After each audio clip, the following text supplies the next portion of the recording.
maksudnya ayat seperti ini gimana? Itu dalam kita berdakwah, menyikapi masyarakat, ngomong warga itu harus hikmat atau bijaksana.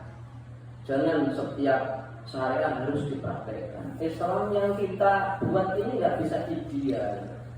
Harapannya sih ideal kalau saya jilepi sholat 5 waktunya di masjid. Kalau harapan saya jilepi nggak cuma subuh toh. Harapan saya, tapi kan nggak mungkin. Ya sekarang mungkin lagi, wong ini musimnya musim panas Pak Wah ya. Musim panas jam 4 itu sudah subuh. Kalau musimnya dingin, subuhnya 6:30 dia mau bimbel di sual lagi. Ya malah nggak jadi gimban gitu.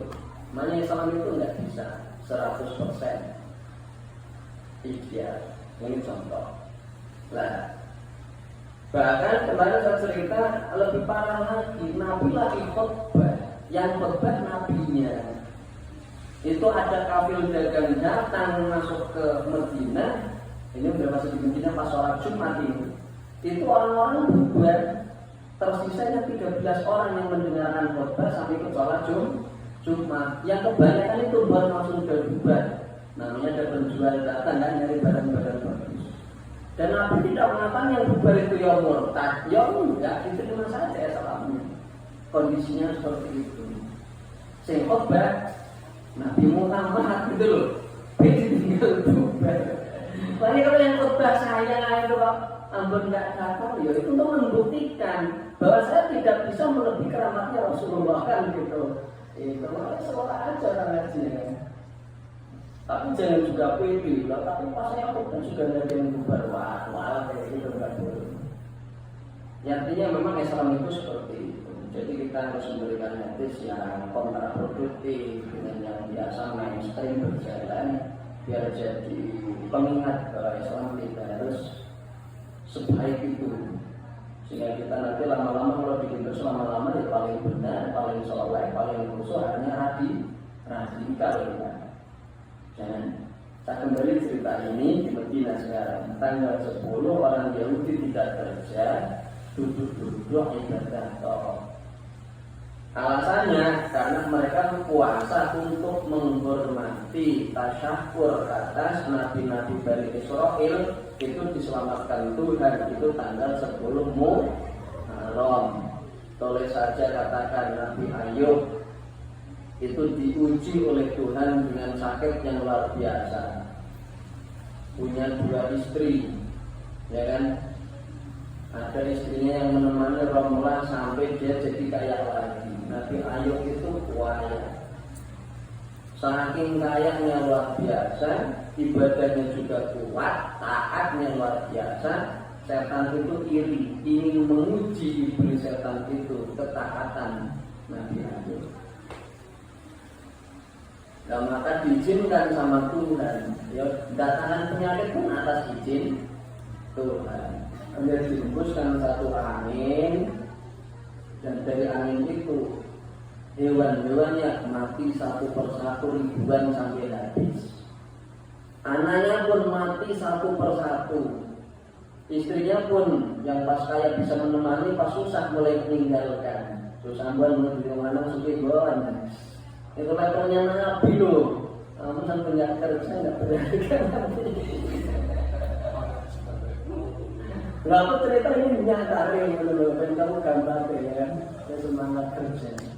Istrinya Romlah yang menemani dia sampai habis sampai akhir. Nggak cuma anak istrinya meninggalkan, hewannya mati. Kemudian ladangnya terbakar habis. Habis itu kena gempa, ambruk rumah bangunannya. Terakhir badannya gatal-gatal, lama-lama digaruk-garuk, luka akhirnya jadi belatung-belatung bersama di tubuhnya. Saya baca di kitab Suratul Nasirin, saking sabarnya Nabi Ayub. Itu kalau mau wudu, itu belatung-belatungnya itu yang di luar itu dikeluarkan ditaruh. Nanti habis wudhu dikembalikan lagi ke tempat semula. Saya bayangkan model Nabi itu loh. Karena dia berpikirnya nggak kayak kita. Karena rezeki dia memang dari daging ayam gitu loh. Jadi kalau saya membuang dia termasuk mendolimi makhluknya Gusti Allah. Nah itu, jadi mindsetnya nggak sama kan? Nah kalau kita malah udah keluar dikeluarkan, yang di dalam itu sulit biar mati kok ya kan? Beliau nggak mindset saking sabarnya menerima takdirnya Allah seperti itu. Belakang sudah jatuh pun dikembalikan ke tempatnya, biar menikmati dia. Sampai yang nggak belakangan itu cuma makan, kemudian lesan untuk berdiri berpikir. Hampir sekujur tubuhnya itu belakangan semua. Itu bertahun-tahun, bukan sehari beri sebulan dua bulan. Sampai pada puncaknya Tuhan memerintahkan malaikatnya untuk menginjakkan kakinya ke tanah, mengantar air, dan dari air itu beliau mandi. Dari situ beliau sembuh total. Istrinya ini yang menemani sampai akhir itu rambutnya kan panjang. Sampai udah nggak punya apa-apa, nggak bisa bertransaksi. Jadi kalau yang mau ke pasar beli misalnya roti gandum itu istrinya, orang jumpa dengan beliau saja mikir kok takut ya kan, takut ketularan penyakit. Istrinya sampai nggak punya apa-apa itu diberondol, rambutnya diberondol, dipotong, dijual rambutnya untuk bisa ditukar, diberikan makanan. Tapi gara-gara itu pulang istrinya rambutnya diberondol nggak cantik, Nabi Ayub itu yang nggak terima istrinya nggak cantik. Padahal kondisinya harus penyakitan, ya kan? Belakangan istrinya masih setia menemani. Namanya laki-laki itu egois, bukan? Ya kan? Punya istri kok nggak cantik, nggak terima. Itu padahal sudah nggak punya apa. Yaitu laki-laki. Kalau ngomong laki-laki ya bukan apinya. Ini laki. Tangan apa dulu? Sudah. Punya istri kok nggak cantik tetap nggak terima. Jadi ibu di dalam perhatian ibu. Itu egonya laki-laki seperti itu. Punya istri tetap harus cantik. Meskipun dia laki kere nggak punya duit. Apa sih yang pikirannya punya kepengen istri cantik yang terusnya tak ngomong? Enggak, kalau teman-teman sih nganggur itu ya gitu loh. Yang tahu kue jangan saksi.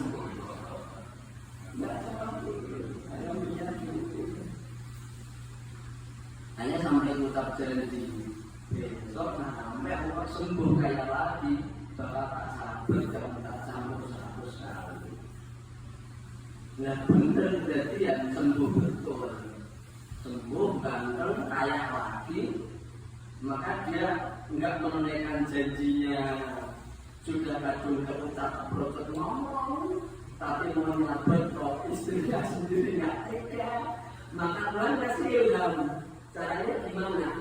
Biar gak menyakiti istrinya, tapi juga menunaikan janji. Tuhan mengilhamkan beliau, mengajari beliau caranya yang begitu. Beliau mengumpulkan teman tahu, datang lagi. Jadi kalau pada istri rumput itu ya jadi satu. Terus di 100 dikerja di satu. Terus dari situ kan jadi kayak sapu, dicampurkan sekali, disampurkan kepada istrinya. Jadi orang yang disampur ya nggak sakit, tapi jadinya sudah itu. Nah, dari situ maka ulama-ulama berseluruh akhir itu, kayak mengenal itu ada istilah kayak ngakali gitu ya. Biar hukumnya tetap terlaksana, tapi tidak terlalu ekstrim pelaksanaannya. Jadi ngakali hukum itu harus sama dari zaman dulu benar sekali. Apalagi kita ya kan. Nah coba kamu jadi nyatet yang punya pakai rotan, terus di rotan 100 kali ya kan, istrinya mengatakan nanti. Ini nanti Ayub itu selamat di